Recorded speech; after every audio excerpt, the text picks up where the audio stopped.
Tree, qui pendant ce temps, j'étais là, ne m'encourage pas grand-chose. Elle est restée très faible, très petite. Et après plusieurs années, près de 20 ans plus tard, je reviens presque pas 20 ans plus tard, je retourne au séminaire de la Brassa. Et la première chose que je voulais faire était d'aller où était l'arbre béni que j'aimais tant et que j'avais le désir de voir grandir.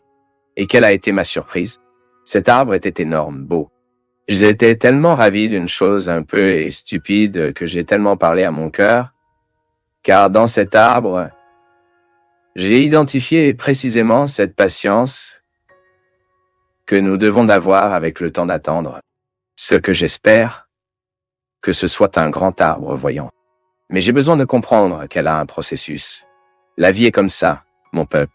Et nos angoisses sont directement liées à cette incapacité à permettre à chaque chose de grandir à temps. Cette vie a des règles. Que même les gens ont des règles. Hier, personne m'a demandé sur Twitter, « Père, attendez son temps. » Les gens ont leur temps. Il ne sert à rien de vouloir pénétrer dans sa maison et veut qu'il écoute ce qu'il ne veut pas entendre maintenant. La vie est comme ça. Tôt ou tard, ces liens tombent, vous regardez à nouveau naturellement à l'autre. Le pardon se produit naturellement. Maintenant, si vous forcez, vous risquez de nuire davantage à ce que vous voulez arriver. Et c'est pourquoi même l'engagement à la réalisation du rêve doit passer par la modération. Tout dans la vie, mon peuple, est une question d'équilibre.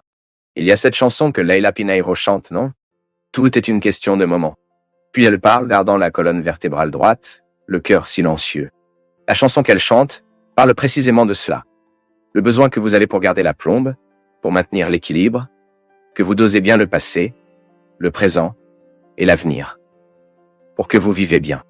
Nous ne sommes pas naïfs de penser que nous ne pouvons vivre que du présent. Ce serait de limiter l'expérience humaine. Je ne suis pas fan de limiter l'expérience humaine. Je pense que plus nous pouvons qualifier l'expérience humaine, mieux c'est-il. Ainsi, l'être humain qualifié est celui qui est à l'heure actuelle avec la capacité de regarder son passé avec la sagesse et de regarder avec espoir son avenir. Et puis, vous identifiez que ce que vous voulez manque de temps pour mûrir. Ce serait tellement mieux si nous savions tous comment vivre ces attentes. Ce serait tellement plus intéressant si nous pouvions avoir la possibilité d'attendre l'autre ou d'identifier le temps d'avancer, ou de s'arrêter, d'attendre, ou même de revenir un peu. Cette vie est comme ça, mon peuple, parfois lorsque vous allez trop, vous risquez d'entrer dans des territoires qui ne sont pas encore le vôtre. Et ensuite, cela vous provoque une étrangeté. Combien de fois ai-je vécu cela? Mon anxiété m'a amené à occuper un endroit qui n'était pas encore pour moi. Cela pourrait même être dans le futur, mais ce n'était pas encore le cas. Ce n'était pas le moment exact. Et parce que je voulais avancer, j'ai fini par blesser la réalisation de ce rêve, la réalisation de cette sphère. Alors, vivez, Hélène, vive la période des sphères, et vous savez comment identifier quel est le désir de Dieu pour vous? Faites une attention particulière à votre cadeau, et voyez ce que vous pouvez déjà faire dans ce cadeau, pour anticiper votre avenir, ou pour préparer vos espoirs. Si je suis jaloux qui me fait du mal dans mes relations, je suis jaloux de mes enfants, je suis jaloux de mes amis, mon mari, ma femme, mon petit ami, sa petite amie. Toute une relation jalouse. Elle peut être une relation coupable. Pourquoi? Parce qu'elle nous prive de vivre le bien de la relation. Nous savons par le plus B que là où il y a de la jalousie, il n'y a pas de paix. La personne n'est pas silencieuse. Elle est tout le temps là-bas qui veut découvrir qu'elle peut. Ce n'est pas la paix.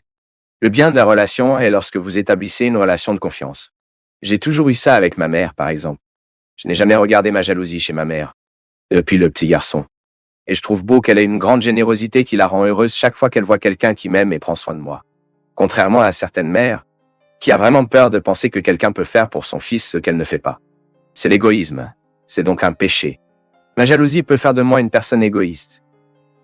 Car au lieu de se réjouir de ce que l'autre reçoit, parce que je ne donne pas, ou même parce que à ce moment je ne suis pas présent, alors voyez comment le péché peut être une source de péché, ou plutôt, comment jaloux pécher, parce qu'il peut nous faire assumer des postures égoïstes. Ah, je suis jaloux de mes amis, donc je suis assez bouleversé pour que cette personne se réjouisse de ses joies.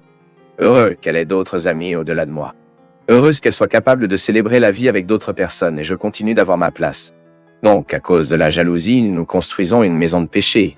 La jalousie elle-même n'est même pas coupable si vous pensez. La jalousie est une réaction immédiate que nous pouvons avoir, qui est le résultat de notre insécurité, de notre peur, qui peut nous mettre dans l'insécurité à propos de cette personne. Et cela peut devenir un péché.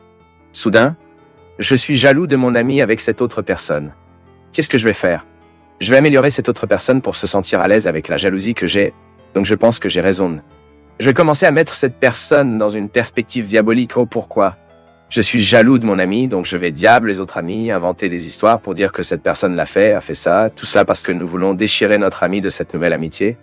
Ceci est très courant chez les mères qui commencent à mettre 1000 défauts dans la génération, ou sur les filles que les garçons et les filles commencent à sortir ensemble. Parce que nous ne sommes pas en sécurité, nous avons peur de perdre nos enfants. Donc ce péché, il commence comme ça, avec une sensation naturelle. Nous, si nous ne le faisons pas, pourquoi faisons-nous cela, non? Parfois, l'autre nous dit quelque chose et notre anxiété est si grande que nous avons déjà transformé ce que l'autre nous dit sur ce que nous aimerions entendre. Ou ce que nous imaginons que l'autre nous dirait, ce qui est aussi une erreur, que nous mettons l'autre dans une prison, en l'empêchant d'être qui il est, et même en disant ce qu'il dit. Notre compréhension nous trompe. C'est pourquoi il faut beaucoup de discernement, beaucoup de lucidité, afin que nous ne nourrissons pas en nous ces processus vicieux pour transformer ce que l'autre nous a dit dans ce que nous aimerions entendre. Une personne amoureuse, par exemple, a tendance à lire, à écouter tout ce que l'autre dit, tout ce que l'autre écrit, de ce qui est intéressé à penser, comme s'il s'agissait d'une forme de protection. C'est bien que ce que la personne veut tellement ne s'effondrera pas avec la réalité, avec les inajustés. Et il construit ce sable de sable, les rêves, et tout ce que l'autre écrit qu'elle pense est pour elle. Et tout ce que l'autre dit, qu'elle pense que c'était pour elle. Prudent, l'autre a le droit de dire beaucoup de choses et ce n'est pas pour nous. Nous ne sommes assis dans le centre du monde de personne. C'est très prétentieux. Beaucoup s'est passé dans ma vie. En tant que public, combien de fois je publie bien, les textes, les phrases, et la personne pense que j'envoie un message. Mon Dieu, avec l'opportunité, je dois dire ce que je dis à tant de gens.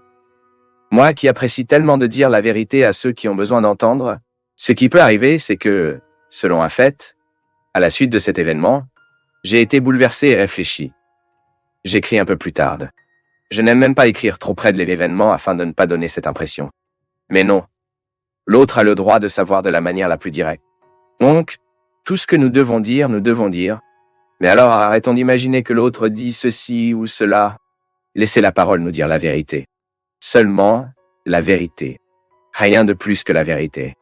Et ce que nous imaginons, ce que nous sommes anxieux, que tout cela s'effondre, pour que l'autre puisse nous dire ce qu'il a vraiment dit. Et pas ce que nous aimerions entendre. Parfois parce que nous sommes émus par des angoisses qui nous prédéterminent, nous transformons ce que l'autre nous a dit de ce que nous aimerions entendre. Pourquoi fait-on cela? C'est si courant. Parfois, l'autre nous dit quelque chose et notre anxiété est si grande que nous avons déjà transformé ce que l'autre nous dit sur ce que nous aimerions entendre en pompou. Notre compréhension nous trompe. C'est pourquoi il faut beaucoup de discernement, beaucoup de lucidité, afin que nous ne nourrissons pas en nous ces processus vicieux pour transformer ce que l'autre nous a dit dans ce que nous aimerions entendre.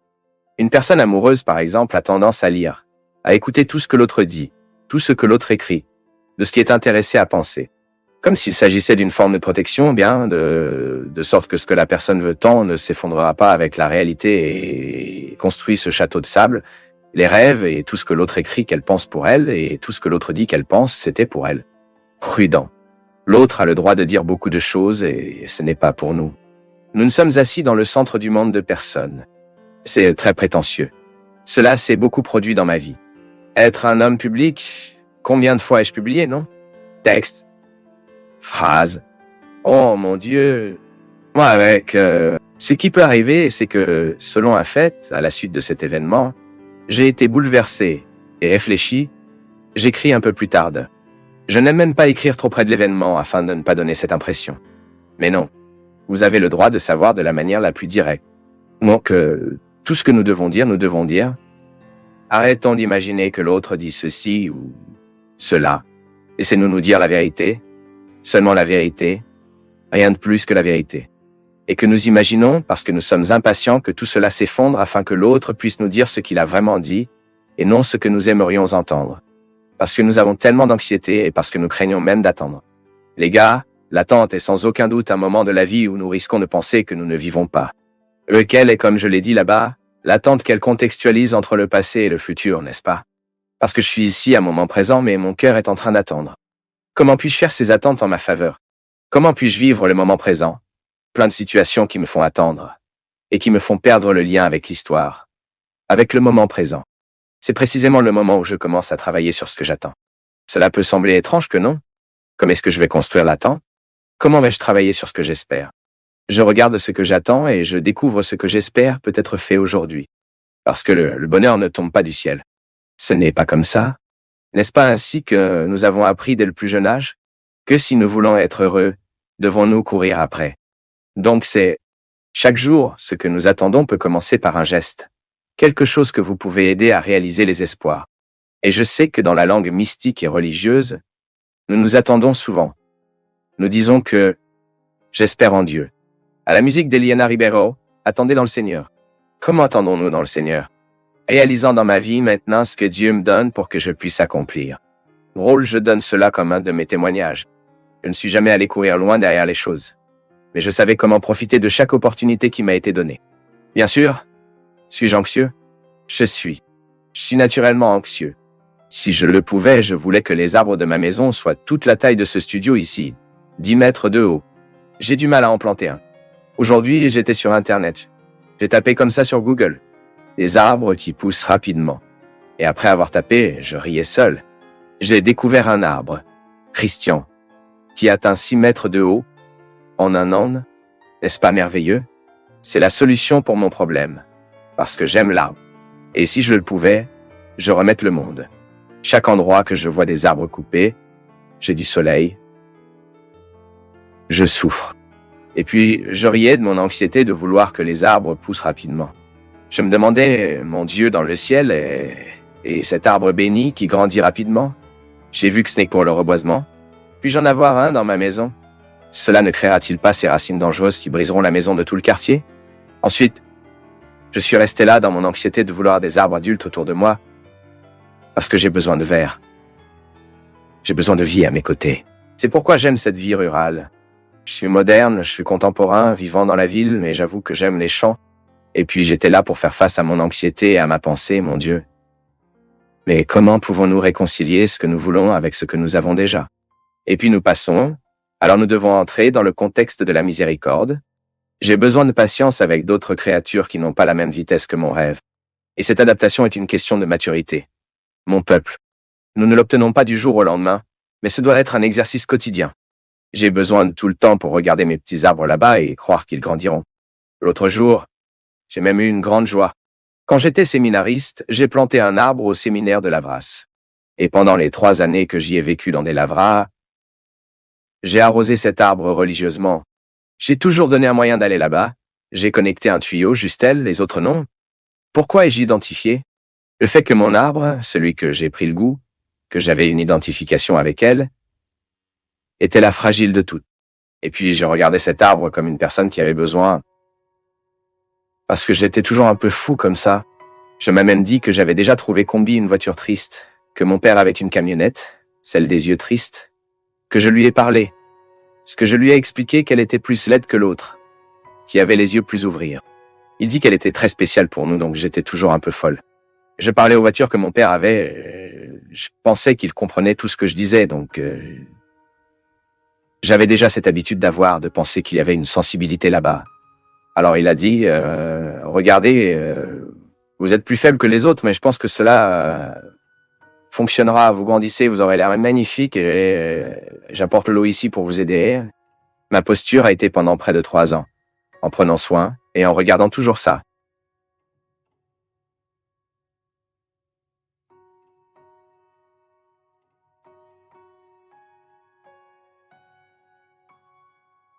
Pour nous du Path of Faith, c'est toujours une joie d'être avec vous en ce moment. Partagez vos perceptions sur le sujet d'aujourd'hui dans les commentaires, montrez votre soutien en aimant la vidéo et aidez à la partager en l'envoyant à vos amis. Abonnez-vous à la chaîne pour rester connecté avec nous et recevoir nos nouvelles vidéos.